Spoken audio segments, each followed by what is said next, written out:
Assalamualaikum warahmatullahi wabarakatuh. Perkenalkan, nama saya Sinal Alim dari kelas Teknik Listrik 2025I. Di sini saya akan menjelaskan tentang perbandingan arsitektur IoT model 3 layer hingga 7 layer. Di sini saya akan menjelaskan bagaimana struktur dasar IoT berkembang dari model yang paling sederhana sampai model yang paling kompleks, serta kapan masing-masing model ini cocok digunakan. Nah, sebelum masuk ke perbandingan, kita pahami dulu apa itu arsitektur IoT atau Internet of Things. Nah, arsitektur IoT adalah kerangka atau struktur yang menjelaskan bagaimana perangkat fisik, jaringan komunikasi, sistem pengelolaan data, dan aplikasi bisa saling terhubung dalam satu sistem Internet of Things. Sedangkan IoT sendiri adalah konsep di mana perangkat seperti sensor, kamera, atau mesin bisa terhubung ke internet dan saling bertukar data secara otomatis tanpa campur tangan manusia secara langsung. Nah, arsitektur sendiri itu penting karena tanpa struktur yang jelas, sistem bisa menjadi tidak terarah, data sulit dikelola, keamanan bisa jadi lemah, dan pengembangannya bisa membingungkan. Nah, selanjutnya kita mulai dari model yang paling sederhana, yaitu model 3 layer. Di model ini terdapat 3 lapisan utama. Lapisan yang pertama ada perception layer. Di sini sensor dan perangkat bekerja untuk mengumpulkan data dari lingkungan. Misalnya terdapat pada sensor suhu, sensor cahaya, dan sensor gerak. Di lapisan kedua ada network layer yang berfungsi untuk mengirimkan data yang sudah dikumpulkan ke server atau cloud melalui internet, bisa menggunakan WiFi dan jaringan seluler. Untuk lapisan ketiga ada application layer yang berfungsi untuk menampilkan data ke pengguna dalam bentuk aplikasi atau notifikasi. Nah, untuk contoh di model 3 layer ini terdapat pada smart home sederhana, yang dimana sensor membaca suhu ruangan, data dikirim lewat WiFi, lalu pemilik rumah bisa melihat suhu melalui aplikasi di HP-nya.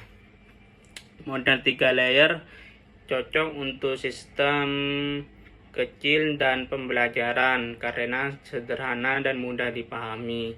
Tapi kalau sistemnya itu sudah besar dan kompleks, model ini biasanya kurang detail atau kurang cocok. Selanjutnya ada model 5 layer. Di model ini dikembangkan untuk membuat sistem lebih terstruktur dibandingkan model 3 layer.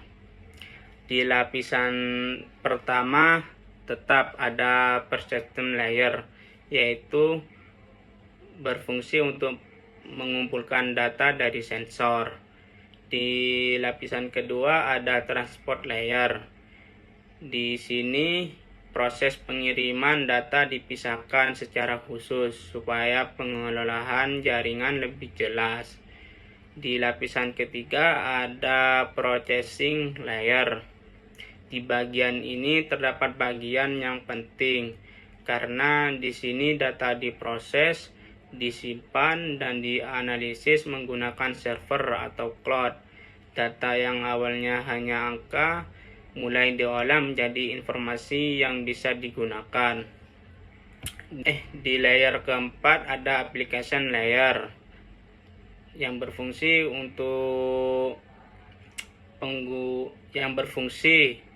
untuk pengguna melihat hasil pengolahan data. Di layer kelima ada business layer. Di sini dilakukan pengambilan keputusan dan pengelolaan sistem secara keseluruhan. Di model 5 layer ini terdapat contoh pada smart farming, yang dimana sensor membaca kelembapan tanah, data dikirim dan dianalisis, lalu sistem menentukan kapan penyiraman otomatis harus aktif. Dari laporan yang ada, pemilik lahan biasanya hanya mengambil keputusan untuk meningkatkan hasil panen. Di model 5 layer ini lebih cocok untuk sistem menengah dan industri kecil karena sudah ada pemisahan fungsi yang lebih jelas.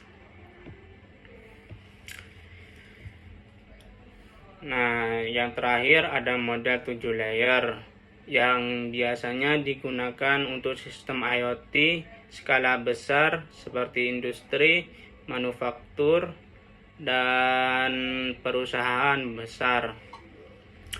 Model 7 layer ini lebih detail karena setiap proses dipisah secara jelas. Di model 7 layer ini terdapat 7 layer, yang dimana layer pertama ada device dan controller, yaitu sensor dan aktuator yang berinteraksi langsung dengan lingkungan. Di layer kedua ada connectivity yang berfungsi untuk memastikan semua perangkat terhubung dengan jaringan yang stabil dan aman. Dan di layer ketiga ada edge computing. Di sini data bisa diproses langsung di dekat sumbernya sebelum dikirim ke cloud.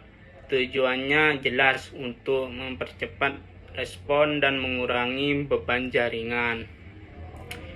Contohnya terdapat di pabrik. Jika suhu mesin terlalu tinggi, sistem bisa langsung mematikan mesin secara otomatis tanpa menunggu perintah dari pusat. Layer yang keempat ada data accumulation. Tempat data disimpan di database atau cloud. Yang kelima ada data abstraction, yaitu proses menyederhanakan dan merapikan data agar siap digunakan. Layer yang keenam ada application. Tempat data ditampilkan dalam bentuk dashboard atau sistem monitoring. Dan layer yang ketujuh ada collaboration dan procession, yaitu tahap pengambilan keputusan dan integrasi dengan bisnis lainnya. Contoh untuk model yang ketujuh layer ini terdapat pada Smart City. Sensor lalu lintas untuk mengatur lampu merah secara otomatis melalui edge computing. Lalu data dianalisis untuk melihat pola kemacetan. Dari situ pemerintah bisa membuat kebijakan transportasi yang lebih efektif. Model 7 layer ini sangat cocok untuk sistem yang besar karena mampu menangani data dalam jumlah besar dan mendukung analisis yang kompleks. Untuk perbandingan singkat dari ketiga layer ini, jika dibandingkan secara umum, perbedaan utama dari ketiga model ini terdapat pada tingkat kompleksitas dan detail pengelolaan sistemnya, yang dimana model 3 layer yang paling sederhana dan cocok untuk proyek kecil. Model 5 layer lebih terstruktur dan cocok untuk skala menengah ke atas. Sedangkan model 7 layer paling lengkap dan digunakan untuk sistem yang membutuhkan analisis mendalam dan integrasi dengan proses bisnis. Semakin banyak layer, semakin detail juga pengelolaan sistemnya. Sebagai kesimpulan dari penjelasan saya, untuk arsitektur IoT sangat penting untuk memastikan sistem berjalan secara terstruktur dan efisien. Pemilihan model arsitektur harus disesuaikan dengan kebutuhan dan skala proyek. Tidak semua sistem harus menggunakan 7 layer. Kalau sistemnya sederhana, model 3 layer sudah cukup. Tapi kalau sistemnya besar dan kompleks, maka diperlukan arsitektur yang lebih detail. Demikian video dari saya. Terima kasih atas perhatiannya. Kurang lebih mohon maaf. Wassalamualaikum warahmatullahi wabarakatuh.